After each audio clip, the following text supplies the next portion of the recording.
नमस्कार दोस्तों, study IQ में आप सभी का बहुत बहुत स्वागत है।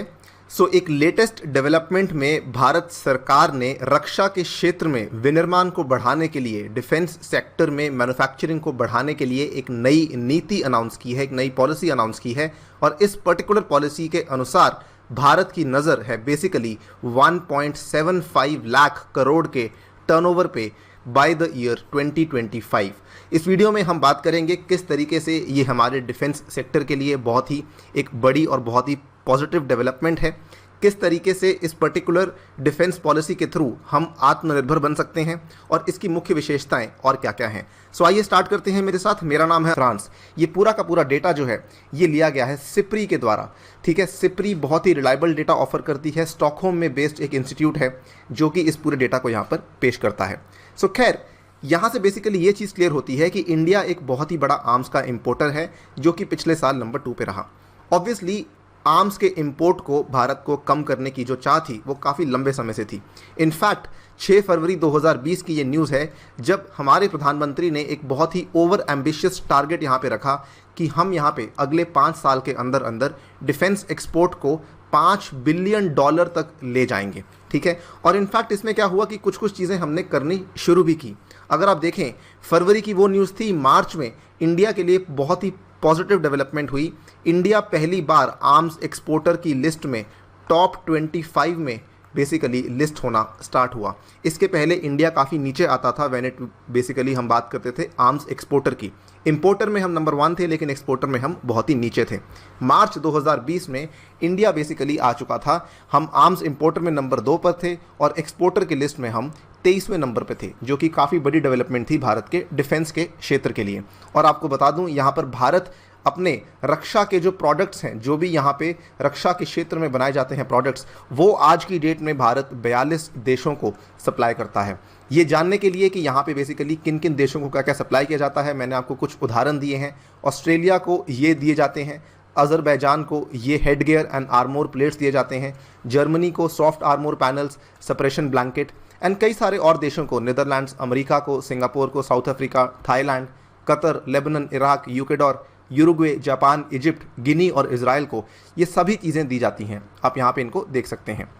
अब इसमें अच्छी बात क्या हुई थी कि जब 2014 में प्रधानमंत्री मोदी बेसिकली पावर में आए थे, उस टाइम पर जो हमारा डिफेंस का एक्सपोर्ट था वो केवल 2000 करोड़ का था। और पिछले 2 साल में अगर आप देखें, ये डिफेंस का जो एक्सपोर्ट है वो बढ़ करके 17,000 करोड़ का हो चुका है। आप देख सकते हैं नियरली 9 टाइम्स का आपका डिफेंस का एक्सपोर्ट बढ़ चुका है।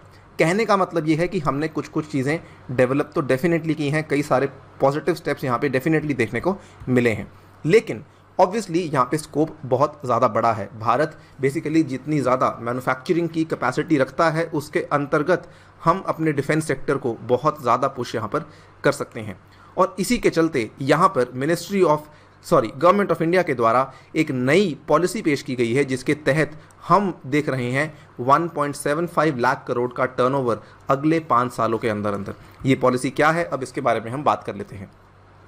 पॉलिसी का नाम है defence production and export promotion policy 2020, यानी कि रक्षा उत्पादन और निर्यात संवर्धन नीति 2020।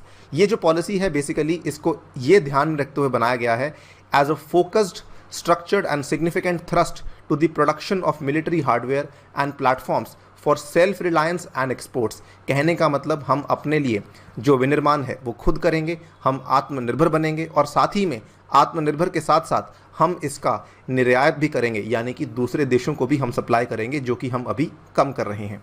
इसमें जो सबसे पहली मुख्य विशेषता इसकी आती है, 1.75 लाख करोड़ में से 35,000 करोड़ का टारगेट है कि हम इसको एक्सपोर्ट्स के रूप में देखेंगे।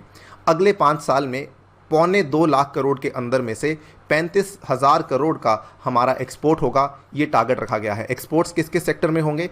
एरोस्पेस एंड डिफेंस सेक्टर दोनों का मिला के 35,000 करोड़ का टारगेट यहाँ पे रखा गया है। दूसरा इंपॉर्टेंट फीचर यहाँ पर आता है, द ड्राफ्ट पॉलिसी यहाँ पे बेसिकली फोकस करती है on the importance of boosting local participation in the defence production, यानी कि हम लोकल प्लेयर्स की पार्टिसिपेशन, उनकी भागीदारी को यहाँ पर पूरा का पूरा प्रोत्साहन देंगे, उनको प्रमोट करेंगे, सो दैट हमारा मेक इन इंडिया का जो प्रोग्राम है वो भी यहाँ पे अच्छा पुश उसको मिल सके। As you can see, the policy aims to reduce need for imports and push the make in India initiatives through domestic design and development. आज की डेट में डिज़ाइनिंग भी हमारी काफ़ी सारी इक्विपमेंट्स की बाहर से बनकर आती है। उसके बाद यहाँ पर अगर ये वाकई में हो जाता है, मेक इन इंडिया वाला जो हमारा एम है यहाँ पे पूरा हो जाता है, ये ना केवल डिफेंस के सेक्टर के लिए लाभदायक होगा बल्कि हमारी ओवरऑल इकोनॉमी को भी ये एक 5 ट्रिलियन इकोनॉमी बनाने में हेल्प करेगा, which again is a very very positive point. इसके बाद तीसरा और बहुत ही इंपॉर्टेंट यहाँ पे जो मुख्य पॉइंट आता है कि यहाँ पे जो प्रमुख रूप से फोकस रहने वाला है वो रहने वाला है एमएसएमईज़ के ऊपर और स्टार्टअप्स के ऊपर। इनको प्रमोट किया जाएगा सो दैट ये छोटी इंडस्ट्रीज़ जो हैं ये भी इस सेक्टर में आ सकें और यहाँ पर एफडीआई इन्वेस्टमेंट प्रमोशन, आरएनडी और एक्सपोर्ट प्रमोशन के लिए भी यहाँ पे कदम लिए जाएंगे। अब सवाल ये आता है कि इस पॉलिसी को लाने के पीछे मेन रीज़न क्या है। देखिए, सबसे पहला रीज़न है स्ट्रैटेजिक रीज़न में क्या आता है कि एक तो India needs to prepare itself to fight a 2 front war. एक हमारे साइड पे पाकिस्तान है और दूसरी साइड जो कि रिसेंटली बहुत ज़्यादा अग्रेसिव होने लग गया है, दैट इज़ चाइना।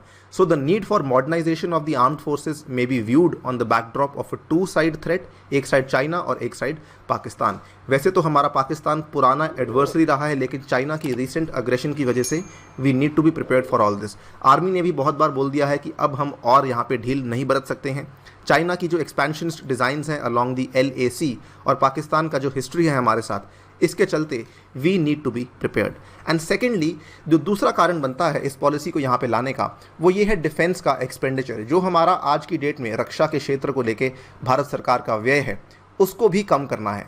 अगर हम देखें, अमेरिका दुनिया में सबसे बड़ा डिफेंस एक्सपेंडिचर करता है 732 बिलियन का, दूसरे नंबर पर आता है चाइना 261 बिलियन का और तीसरे नंबर पर आता है इंडिया 70 बिलियन का एक्सपेंडिचर करता है। But the problem over here is कि हमारा जो मैक्सिमम एक्सपेंडिचर है वो इम्पोर्ट्स में चला जाता है।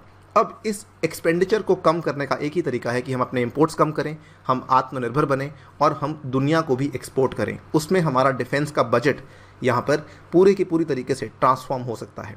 सो यही है regarding all the features of the defence policy, the reasons Y इसको क्यों लाया गया है। बाकी आप हमें कमेंट सेक्शन में बताइए आपका क्या विचार है इस पर्टिकुलर पॉलिसी को लेकर। इस वीडियो में फिलहाल इतना